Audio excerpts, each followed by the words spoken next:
Between India and Sri Lanka lies Ram Setu, a mysterious chain of shoals and coral reefs.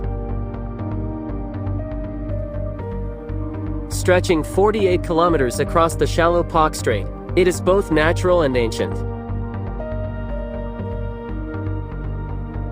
Legends say Lord Rama built this bridge to cross into Lanka and rescue Sita. Some stories tell that Adam himself walked here, giving it another name, Adam's Bridge. Its shallow waters shaped centuries of trade and preserved its mystical allure. Today, Ram Setu stands as a living wonder, where myth, history, and nature meet.